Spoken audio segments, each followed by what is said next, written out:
चले जी, आगे जी आपका प्रोस्क्राइब पर्सन। प्रोस्क्राइब पर्सन उसको जो जिसको फिफ्थ शेड्यूल में डाल दें। आपका फर्स्ट शेड्यूल में प्रोस्क्राइब पर्सन को प्रोस्क्राइब्ड, ये भी इसमें भी कोई मिस्टेक्स हैं। वन क्यू,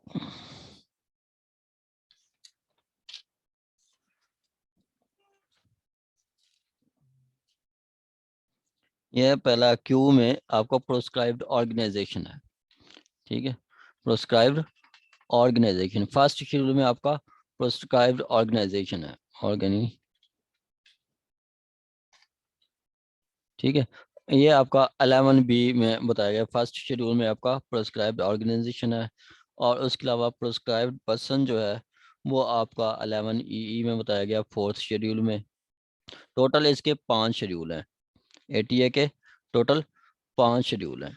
ठीक है, उसके तरतीब कुछ ऐसे है कि जो फर्स्ट शेड्यूल है वो प्रोस्क्राइब ऑर्गेनाइजेशन का है। सेकंड शेड्यूल आपकी अंडर ऑब्जर्वेशन जो होती हैं, वो जैसे कुछ देर के लिए TLP को अंडर ऑब्जर्वेशन रखा गया था, उसको सेकंड शेड्यूल में रखा गया था। उसके अलावा थर्ड शेड्यूल है आपका शेड्यूल ऑफेंसेस का, जो एक लास्ट में बता दी गई हैं। उसके अलावा फोर्थ शेड्यूल में प्रोस्क्राइब्ड पर्सन, और फिफ्थ शेड्यूल जो है उसमें कुछ कन्वेंशन रखे हैं जो कि आपका जिनको लाजमी फॉलो करना है, जो उसमें हेल्ड किया गया है। चलें आगे जी, आपका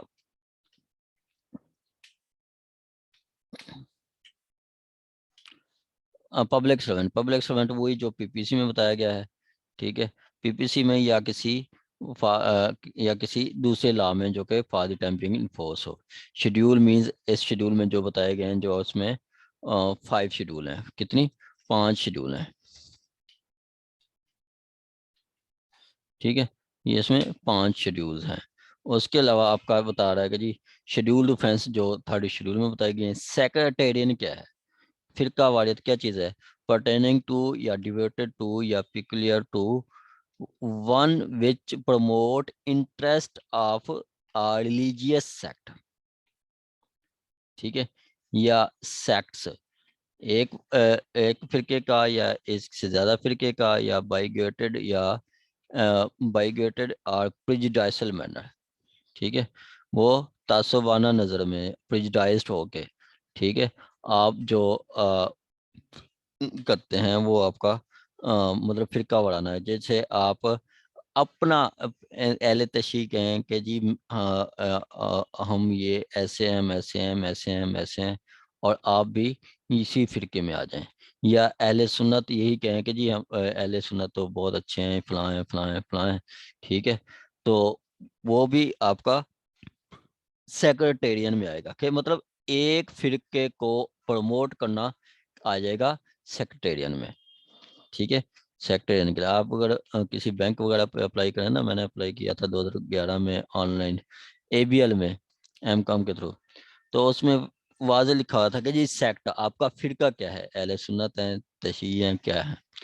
ठीक है, आगे कहता है आपका सेक्रेटेरियन हेटर्ड। सेक्रेटेरियन हेटर्ड क्या है कि जी आप जो हेट फैलाते हैं, hatred against a group of person defined in the reference to religion या रिलीजियस सेक्ट या रिलीजियस परसुएशन या रिलीजियस बिलीव। जो रिलीजियस बिलीव है उस पे आप कोई बात करें, हेटर्ड फैलाएं, मतलब कोई गलत बात करें। ठीक है, वो आपका सेक्टेरियन हेटर्ड में आएगा।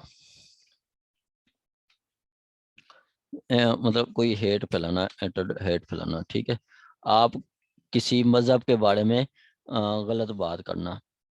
ठीक है, आप कहें कि जी हिंदू मज़हब ऐसा है, ठीक है, क्रिश्चियन मज़हब ऐसा है, या कोई बात करें, या रिलीजियस सेक्ट आप कहें कि जी क्रिश्चियन जो है कैथोलिक, कैथोलिक क्रिश्चियन ऐसे हैं, और प्रोटेस्टेंट कैथोलिक जो क्रिश्चियंस हैं वो ऐसे हैं, तो वो उनका फिरका है, उसमें कोई कहें।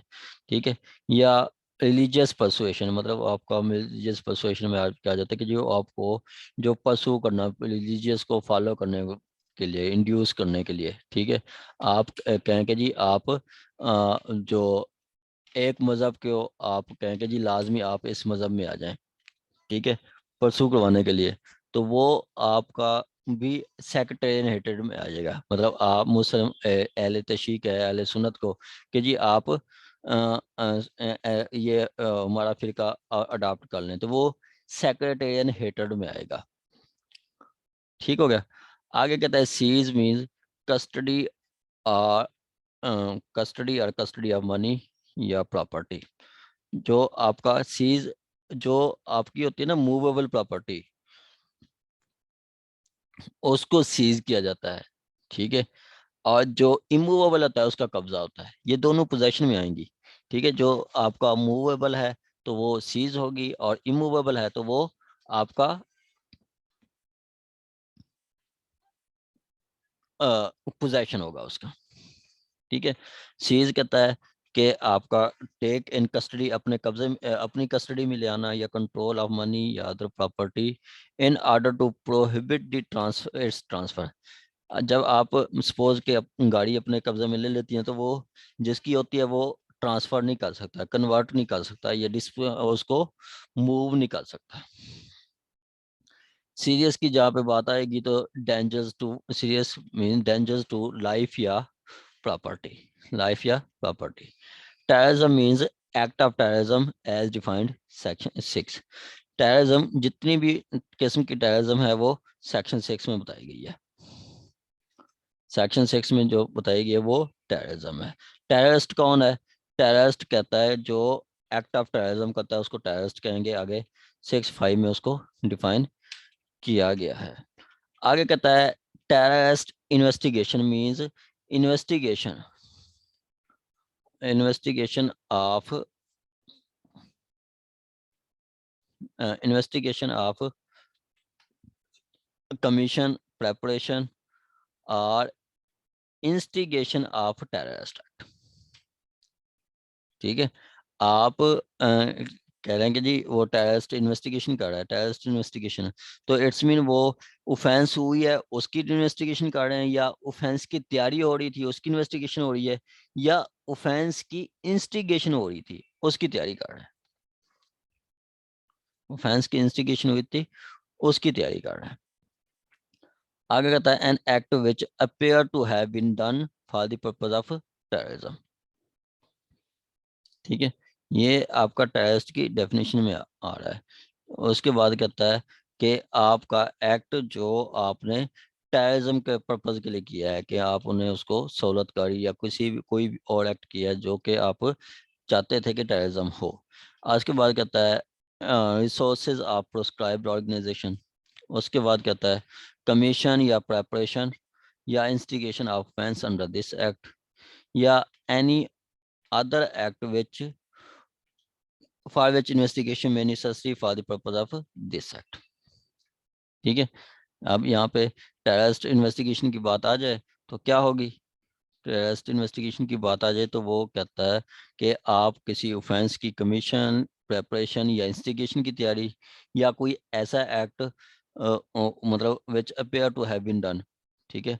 जो एक्ट आपको लगता है कि जी ऐसा एक्ट जो इस टेररिस्ट पर्पज के लिए किया गया है उसकी, या फिर आपका कह रहा है कि जी किसी रिसोर्सेज ऑफ प्रोस्क्राइब्ड ऑर्गेनाइजेशन, जैसे आपका अलकायदा प्रोस्क्राइब्ड है, उसके सोर्सेज क्या हैं, जराए क्या हैं आमदनी के, या कोई उसके सोर्सेज क्या हैं, क्या कहाँ तक ताल्लुकात हैं, क्या कर रही है, क्या एक्टिविटीज़ हैं, वो उसकी इन्वेस्टिगेशन भी टेररिस्ट इन्वेस्टिगेशन में आएगी। उसके बाद ऐसे किसी एक्ट की, ठीक है, the commission of under this act, इस एक्ट के तहत किसी का मतलब ऑफेंस की कमीशन, प्रिपरेशन या आपकी इंस्टिगेशन, वो भी इसी में आ जाएगी। आगे कहता है और दूसरा एक्ट जो कि any other act which necessary for for which investigation में भी necessary for the purpose of this act, this act. आगे कहता है आपका टेररिस्ट प्रॉपर्टी मींस, टेररिस्ट की प्रॉपर्टी मींस क्या? Money property which is likely to be used for the purpose of terrorist, ठीक है। अब देखें, अलकायदा का किसी एक मेंबर का पैसा बैंक में पड़ा है, ठीक है, तो वो पैसा क्या करता है? वो पैसा दहशतगर्दी फैलाने के लिए बंदे हायर करने के लिए देता है या दहशतगर्दी फैलाने के लिए दी जाती है, ठीक है, तो वो क्या होगा, वो आपका वो क्या होगा, वो आपका मनी होगी for the purpose of terrorism. ठीक है, कि टेररिस्ट प्रॉपर्टी मीन्स ऐसी प्रॉपर्टी जो टेररिज्म के लिए इस्तेमाल की जाए। ठीक हो गया। और उसके बाद proceed of commission of act of terrorism. ठीक है, proceed of act of commission of, मतलब आप दहशतगर्दी फैलाते हैं, वहां से आपको कोई चीज मिलती है, ठीक है, आपके दहशतगर्दी से कुछ चीज आपको मिलती है, तो वो क्या है, वो भी आपका proceed of act of terrorism है। उसके बाद कहता है proceed of act carried out for the purpose of terrorism. ठीक है, और कोई मतलब प्रोसीड जो टेररिज्म के एक्ट को कैरी करने के लिए आपको मिलती है, मतलब किसी को पकड़ के आपने कहा कि जी इतनी पेमेंट करें, तो वो भी आपका प्रोसीड में आएगा टेररिज्म की में। कहता है in subsection above a reference to proceed or act include the property which wholly or partly directly or indirectly represent the proceed of the act including payment of reward in connection of commission। ठीक है, आप कहते हैं कि जी आप जाएं फलां जगह पे धमाका करें, हम आपको इतनी पेमेंट देंगे। ठीक है, आप सीएम ऑफिस में जाकर धमाका करें तो आपको इतनी पेमेंट करेंगे, तो वो क्या है, वो भी आपका टेररिस्ट प्रॉपर्टी में आएगी। आगे कहता है with reference to organisation resources include any money other or other property which is applied or made applied to be supplied or made supplied or made supplied or made available for the organization for use of use by organization and include assets of any kind whether tangible or intangible, movable or immovable, legal documents or instruments of any other form digital। वो जो पीछे आपका बताया गया है money की बात की है, वही मनी की दोबारा वही सेम वर्डिंग इधर आ गई है कि जी टेररिस्ट के पास जो मनी होगी वो भी आपका टेररिस्ट मनी होगी। वो उसके पास मनी शेयर्स में है, कॉइन्स में है, डिजिटल है या कोई चेक में है, कोई भी किसी भी तरीके से है, तो वो आपकी टेररिस्ट मनी होगी।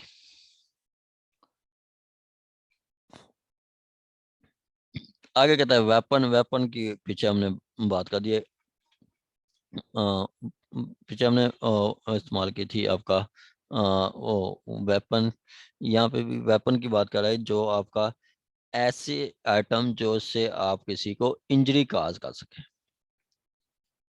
ठीक है, जैसे आप इंजरी काज कर सकें या काज बॉडीली हार्म, और काज बॉडीली हार्म, इंजरी काज करें या बॉडीली हार्म करें, तो वो क्या है, वो आपका वेपन, मतलब आप कोई एटम कोई चीज जैसे आप किसी को इंजरी काज करें या उसको कोई ज़रबात दें, बॉडीली हार्म करें, तो वो क्या कहलाएगा, हार्म वेपन कहलाएगा। उसमें क्या आ जाता है, फायर आर्म भी हो सकते हैं, एक्सप्लोसिव भी हो सकते हैं, स्वर्ड भी हो सकते हैं, ड्रैगर या नॉक लस्टर, ये आपके डिफरेंट वेपन्स हैं। स्वॉर्ड ये तलवार है, स्वॉर्ड आपकी तलवार होगी, और आपका डैगर है आपका ब्लेड वगैरह, छुरा वगैरह, वो इस तरह का आ जाता है। बॉम्ब, ग्रेनाइड, ये आपके सारे वेपन होंगे जिससे आप किसी को इंजर कर सके।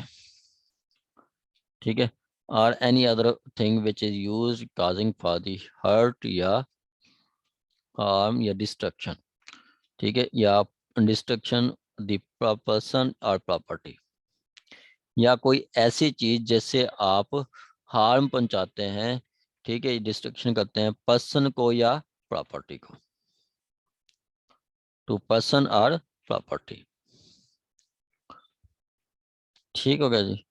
आगे कहता है all other terms and expression used but not defined shall have the meaning as assigned in Pakistan penal code and procedure code. कल भी हमने पढ़ा था आपका वो जो है प्रोसिक्यूशन एक्ट, उसमें कहा गया कि जी इसमें कोई अगर वर्ड नहीं बताया गया तो उसकी डेफिनेशन हम वैसे लेंगे जो आपका सीआरपीसी में है या पुलिस आर्डर में है। कोई वर्ड बताया गया है जिसको डिफाइन नहीं किया गया तो वो जो पुलिस आर्डर में है या आपका सीआरपीसी में। यहाँ पे वो बताया गया कि जी ऐसे कोई वर्ड जो कि इस एक्ट में डिफाइन किए गए हैं लेकिन वो इस एक्ट में डिफाइन नहीं किए गए, मेंशन तो हैं डिफाइन नहीं किए गए, तो उनकी डेफिनेट मीनिंग हम वैसे लेंगे जो आपका पाकिस्तान पिनल कोड में है या सीआरपीसी में है, जो सीआरपीसी में है।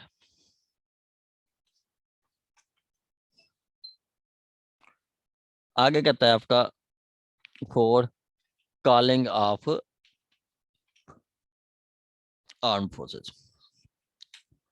अब कॉलिंग ऑफ आर्म फोर्सेस, ये हम इसका मैं आपको छोटा सा कंसेप्ट दे दूं।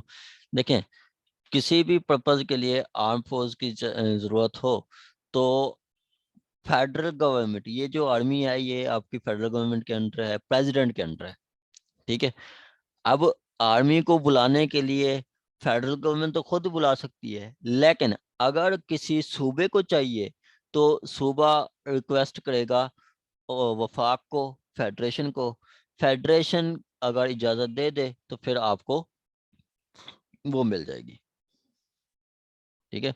फेडरेशन इजाजत दे दे तो फिर आपको वो मतलब आर्म फोर्सेस की मिल जाएगी। जैसे अभी हमने कोरोना में भी हमने रेंजर मंगवाई थी तो वो थ्रू प्रॉपर चैनल आती है, मतलब खुद तो नहीं मंगवा सकते, किसी के थ्रू मंगवाते हैं।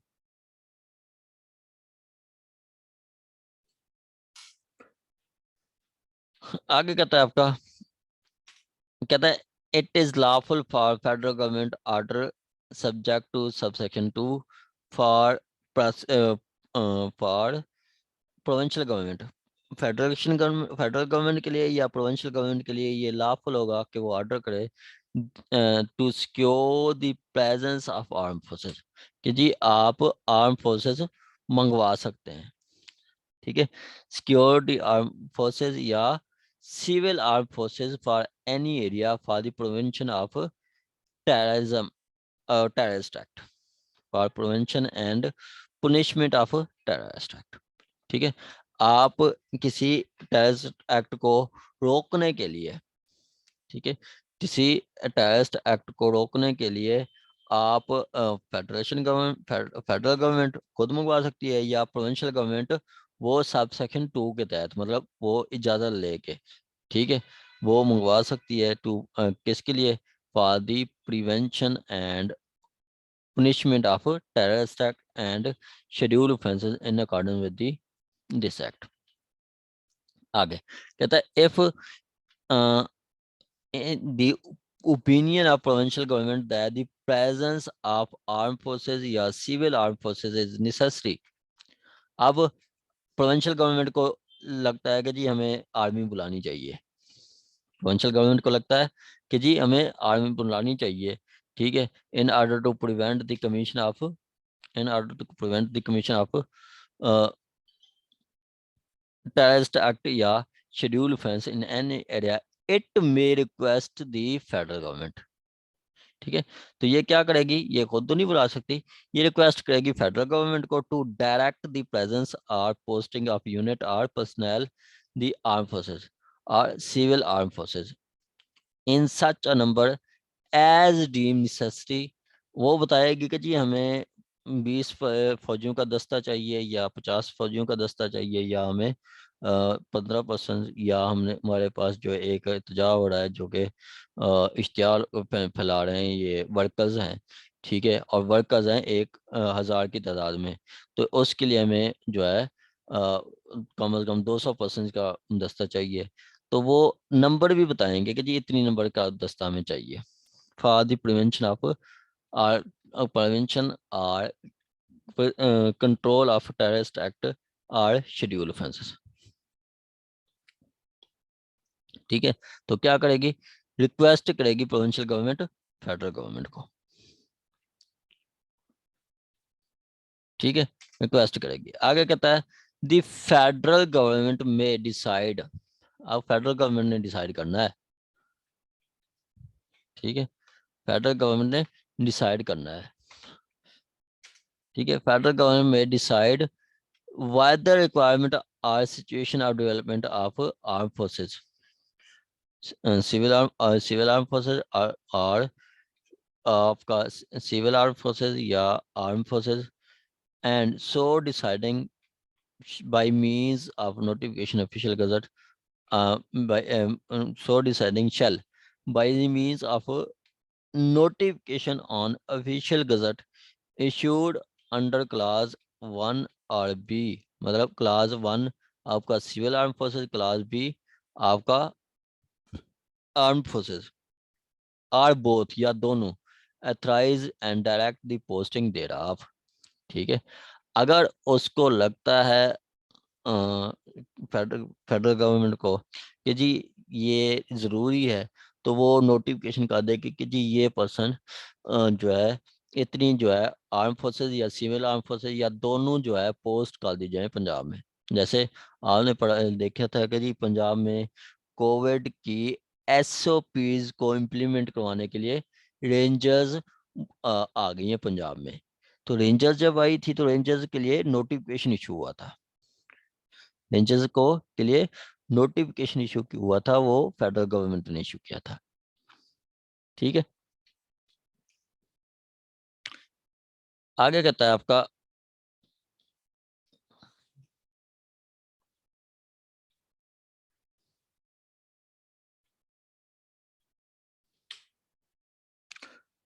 Use of use of civil arm forces.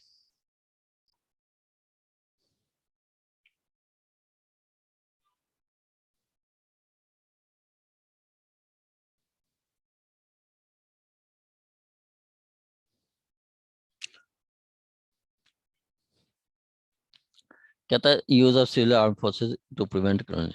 अब पीछे 4 में ऑर्डर कर दिया है कि जी आप चले जाएं, ठीक है, पोस्टिंग कर लें, तो फिर आगे वो जो आर्म फोर्सेस आगे हैं, ठीक है, सेक्शन 4 के तहत इजाजत मिल गई है, 5 के तहत में वो आ गए हैं, तो वो जब आर्मी आ जाएगी तो आर्मी ने क्या करना है ये बताया गया। कहता है any police officer or member of arm forces who is present or deployed in an area। ठीक है, सपोज के रेंजर्स आ गई है पंजाब में, लाहौर में रेंजर्स आ गई है, ठीक है, after giving sufficient warning, after giving sufficient warning, उसको वार्निंग दी जाएगी, giving sufficient warning, warning warning use the necessary force to prevent the commission of terrorist act या शेड्यूल ऑफेंस। ठीक है, वो जो है उनको यूज नेसेसरी फोर्स उसको दी जाएगी कि जी आप नेसेसरी फोर्स इस्तेमाल कर सकते हैं, वो प्रिवेंट ऑफ टेररिस्ट एक्ट। ठीक है, आप टेररिस्ट एक्ट को जो है रोकने के लिए आप अपनी फोर्स इस्तेमाल कर सकते हैं। नेसेसरी, नेसेसरी की बात आगे है कि जहाँ बहुत ज़रूरी हो। ठीक है, जितनी ज़रूरी हो नेसेसरी की, अगर आप इलस्ट्रेशन या एक्सप्लेनेशन देखना चाहें तो वो आपका जो है 99 में 99 पीपीसी में भी बताया गया है, एक्ट जहाँ पे नेसेसरी हो, वो 99 सेकंड पैरा में, थर्ड पैरा में बताया गया कि जी आपने सेल्फ डिफेंस में उतनी डिफेंस इस्तेमाल करना है जितनी आपको नेसेसरी हो। ठीक हो गया, and in doing, in so doing, उसको प्रिवेंट करने के लिए, ऑफेंस को प्रिवेंट करने के लिए, in the case of officer of armed forces or civil armed forces, exercise all powers, exercise all powers of police officer under this code। ठीक है, वो तमाम पावर्स इस्तेमाल कर सकता है जो इस मतलब कोड में बताया गया है। ठीक है, मतलब जब आर्मी आ जाएगी पंजाब में, ठीक है, ऑफेंस रोकने के लिए, तो वो इस एक्ट में जो पावर्स पुलिस ऑफिसर को दी गई हैं वो सारी पावर्स इस्तेमाल कर सकती है आर्मी, आर्मी आए या सिविल आर्म फोर्स जो भी आ जाती है। आगे कहता है इन particular in particular without prejudice to generality of the provision of subsection 1, an officer of police or armed forces or civil armed forces may after giving prior warning use such force as deemed necessary and appropriate bearing in mind all the facts and circumstances of situation। ठीक है, तमाम facts and circumstances को वो note करके ज़हन में रख के, ठीक है, all facts and circumstances situation against any person who is committing who is committing a terrorist act or scheduled offense, it shall be lawful for such officer or any officer after forming reasonable apprehension that death or grievous hurt may be caused, ठीक है, by such act or by fire or firing upon such person or against the person who authorized to force use thereof thereof। ठीक हो गया। कहता है कि जब वो पर्सन मतलब पहले वार्निंग देगा सिचुएशन देख के कि जी क्या सिचुएशन है, सर्कमस्टांसेस देख के, सिचुएशन देख के, ठीक है, वार्निंग देगा against any person who is committing offence, वो जो टेररिस्ट एक्ट कर रहा है या उसको मतलब कोई शेड्यूल ऑफेंस कर रहा है, it shall be lawful for such person farming reasonable apprehension of death that or grievous hurt may be caused to fire or order to fire upon any person against whom he is authorized। ठीक है, suppose के आपका जैसे कह लो कि जी आप APS का वकूआ देख लें,